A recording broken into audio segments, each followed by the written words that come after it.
Well, if you see a classic hockey pic, chances are it was taken by our next guest. His new book is called Hockey's Greatest Photos, which comes out October 6th, but you can pre-order it. Go to brucebennettstudios.com for a bunch of links to do just that. Bruce Bennett joins Sportsnet tonight on Sportsnet 590 The Fan. Now, Bruce, we've never met, but I've seen your name on just about every hockey photo that's mattered to me, so I kind of feel like I know you. Jeff, that was probably my father's photos that you had on your wall when you were a kid. At least that's my line anyway. Yeah, it's been 40 years, 40 years spent in hockey arenas, and it's been a great career, and I expect it to continue. Well, you talk about Hall of Fame numbers, when you talk about the world of sports, the world of hockey, and your numbers are staggering. 5,000 games, 2 million shots, 33 Stanley Cup deciding games, 30 All-Star games, 4 Olympics, 190 international hockey games, and you talk about all the years you've been around doing this. Do you kind of sit back now and maybe throughout the process of putting this book together and look back and go, I can't believe I've been around for all that and I've done this much work? I think it really hit me in 2014 when I hit my 5,000th game. And I think that's the first time I actually sat back for a second and said, that number is just insane. How did I even get there? And how did I breeze through 1,000, 2,000, 3,000 and not really give it much of a thought? The 5,000 number was just something that to me was something where I looked at it and I said, it's crazy. It's a lifetime being in a hockey arena. It really is, and you've lived it, and I feel like we've lived it through your lens, it's just fantastic. And I wonder, though, did you always want to be a hockey photographer? Like, take us to the years before you got into it, before this became your career. What led to this? Well, I was always interested in photography as a kid. My father always let me use his camera and always warned me not to shoot up all the rolls of film, take it easy on the film. And growing up as well, I was a hockey fan. I played street hockey and roller hockey, not so much ice hockey. I had really never learned or didn't learn until I was about 15 or 16 years old. And then as a naive 18-year-old, took some pictures at Madison Square Garden from the blue seats, took some pictures from a New York Islanders game where I snuck down sat next to the ice, and sent some really, really bad black and white photos up to Montreal to Ken McKenzie at the Hockey News and asked him if he wanted to buy some pictures. And he did. So for $4 a photo, I got my press pass back in 1974 and started shooting. Getting a press pass at that time, at that young an age, I mean, that must have blown your mind. Well, to me, it was all about getting into the games for free. Yeah. And back then, the tickets were probably only a few bucks per game, not unlike what they are now. Yeah. But to me, it was more a matter of getting in, and as I got along in my career, it was more about the photos and getting things published. But when I started, it was more about just seeing some games and not paying for it. Exactly, and I've been there. There are a ton of photos that we could look at. There's one, though, that has always stood out for me, and I had seen it in the past, and in visiting your site, I saw it pop up, and I went, got to ask about that. I've always wanted to know, because I'm an Islanders fan, and you've been a team photographer for a few teams, one of which was the New York Islanders. That Mike Bossy photo of him standing there with the stick on fire, how did that come about? Like, is there someone that has an idea and then you capture it, or do the ideas also come from you? Wow, I'd really like to blame that on someone else. I didn't set him on fire, so that was a positive. Thank goodness. The thing was, I got the idea, and it's kind of strange to mention that because in my office right now, and the only cover of the Hockey News that I have hanging up here is from October 24, 1980, and that's Bossy The Islanders' Mike Bossy, hottest stick in hockey history, was a headline. So I practiced a little bit at home. I took one of my hockey sticks, and I stapled some cotton to the end of the hockey stick, put some kerosene on it, and set it on fire. Tried it probably once, maybe twice at home. And then in the bowels of Nassau Coliseum, we set up a makeshift studio, and myself and my assistant got the cotton in place and set the cotton on fire. And we did end up getting a few shots off before the fire alarms in the Coliseum were set off. What did Mike Bossy do when you told him? When one, you told him what the idea was, and then two, when you handed him a flaming stick? You know, he was actually great with it. I'm looking at the photo now. It looks like he has a little bit of fear in his eyes, but he held the stick pretty far away from himself. So I think I think he was playing it safe. Well, and you know, I'll bet nowadays that's something that's photoshopped. But you know, back in the day, that's something you'd have to do. That you'd have to perform. You know, and I always thought, you know, as an Islanders fan and a big Mike Bossy fan, I always thought, boy, I hope that goes right. I hope that went right. That went okay, and I'm glad it did. Do you have a favorite photo? Maybe it's that one, but is there one that really stands out? I mean, I would think it'd be one that is candid, that you didn't know you were going to get, that you weren't planning on, that just kind of worked out in retrospect.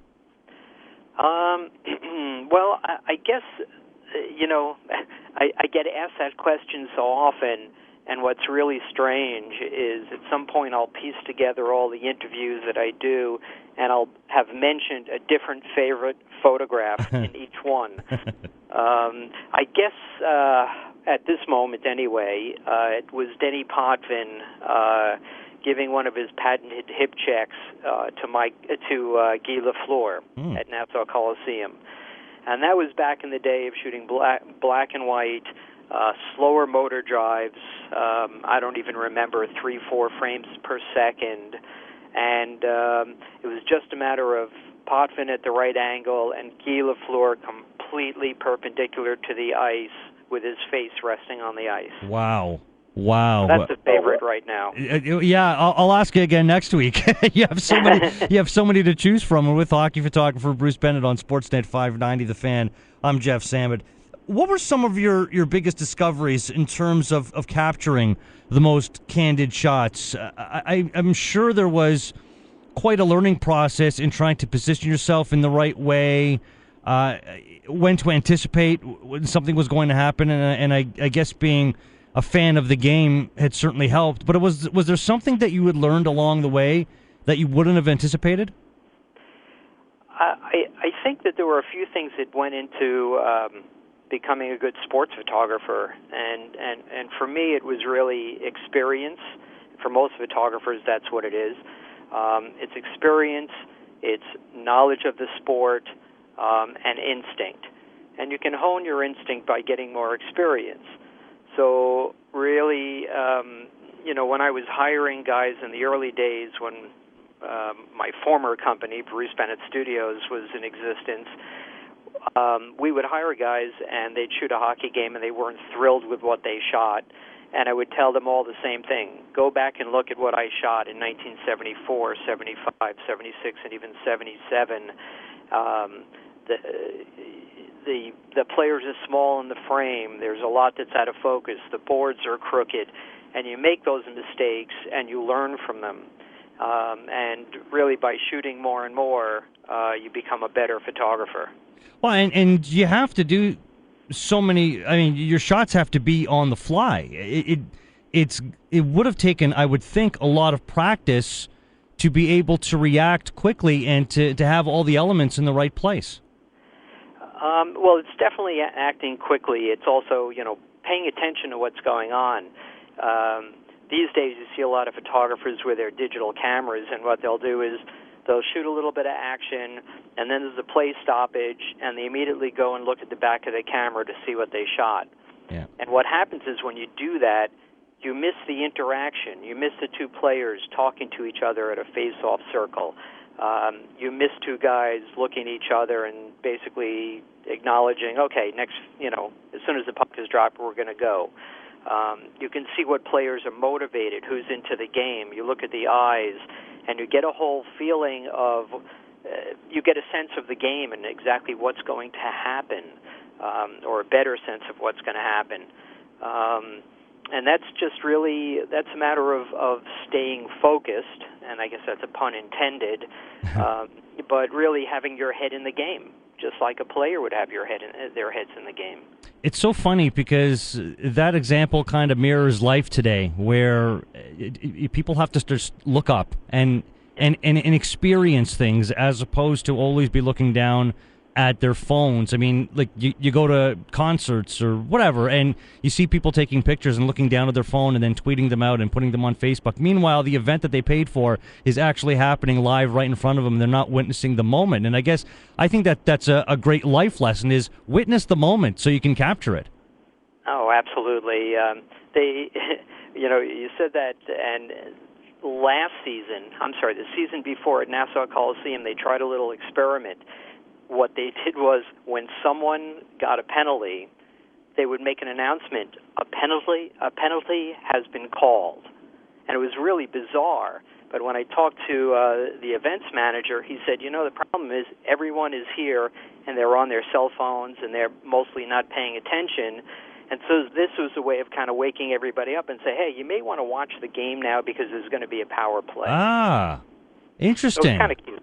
Yeah, for a while. It's interesting, and I think we can all reflect back on this and remember the anticipation, but, I mean, you so by a billion.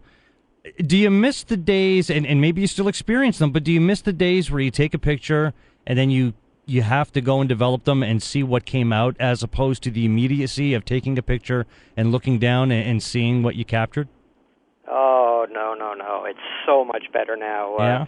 I mean, there were days, you would wait a couple of days or a week sometimes in the early days to get material processed, especially in the early days with the slide material.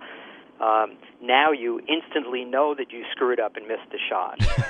So, it really is. I mean, the switch to digital in so many different ways has helped our profession and helped the craft. The cameras, I guess I started as a Nikon guy for 20-some-odd years, and many of those years, probably just offhand, maybe 20 years, I was shooting manual focus. And then automatic focus came into play, and photographers who were not that great at manual focusing all of a sudden became viable professionals. That helped a lot of guys survive. And it helped a lot of them who may not know the sport that they're shooting as well.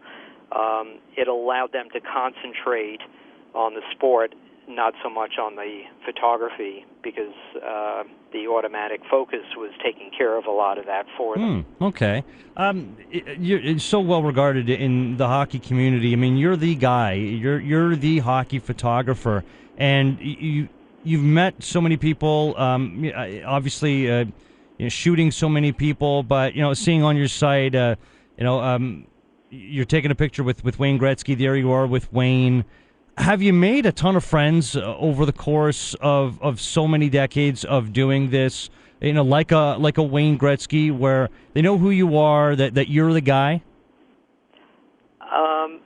Well, most of my friends, basically, some photographers and other media members, for the most part, I guess the way I was brought up in this industry, or the way I brought myself up in this industry, was to keep your distance from players, to be impartial when you shoot, even though there is a little bit of a fan inside of me. It's always important to, keep your emotions in check. But players that I've seen throughout the years and have some sort of relationship with, well, of course, Wayne is one that I do his fantasy camp every year. He was nice enough to write one of the forwards in the book for me, and we go back such a long way. Our careers sort of paralleled each other.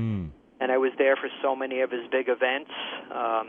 European trip as well. I traveled with him and in the Gretzky and Friends tour in '94, I believe that was. So, I guess we just know each other from all those years, but it's not like we hang out and have drinks together. And Marty Brodeur is another one who is close by here in Jersey, close to where I live, and photographed him for so long. And his father, the famous Denny Brodeur, photographer, was a good friend of mine. So Marty Brodeur wrote the other foreword that's in the book. Oh, excellent. And in putting together hockey's greatest photos, because we all look back at our photos and you kind of get lost. You just flip through and look through it. I mean, it wasn't our work, but you look through family photos, let's say, and you just kind of get lost in the times that you had lived and witnessed. Was that kind of the same experience for you in having to leaf through your entire catalog and cherry picking the ones that you thought you would want to share in this book? Did you kind of get lost in your work for a while? It was such a difficult process. When someone might say, boil down your life into 250 words, and you'd be hard pressed to be able to do that. In this case, it was boil down my life's work into 250 photos. And you're talking about starting with 2 million images. Wow. Really, when it came down to it, I looked through about 500,000 to be able to, bring it down to a reasonable number. And the first cut was a good reasonable number of like 800, I believe.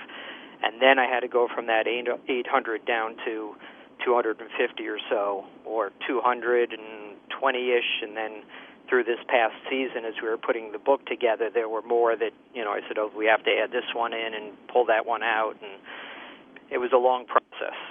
I have to ask you this because I'm an Islanders fan, and you're from Brooklyn and live on Long Island, so how are you feeling about the team's move? Well, we did 2 games there this week, 2 exhibition games, and, look, I'm a Long Islander. I'm 15 minutes away from Nassau Coliseum. It was time. It was time to move on. Brooklyn is a beautiful, beautiful building, wonderful employees. Everyone is helpful and welcoming. It's going to be a change for a lot of fans, but when you look at it realistically, most fans, maybe they go to games 2, 3, 4 times a week. The rest they watch on television. Well, the Islanders are still in the same market. Their fans on Long Island can still watch the games on TV. You can't really see that it's in another arena. It looks like they're at home, wherever that home might be. And it's easy to really just jump on the train and get into Brooklyn and take in the same 3 or 4 games that you've taken in every other year. Yeah, and the arena is accessible. I've been there over the summer, and it's right outside of Stop, so it's like everything New York, seemingly. It's very accessible. This book is a must-have. It's called Hockey's Greatest Photos. Every hockey fan should have this. It comes out October 6th, but again, you can pre-order it. Go to BruceBennettStudios.com. Bruce Bennett, an honor, and congratulations on a tremendous body of work and continued success. Thanks for joining us, Bruce. Thanks very much, Jeff.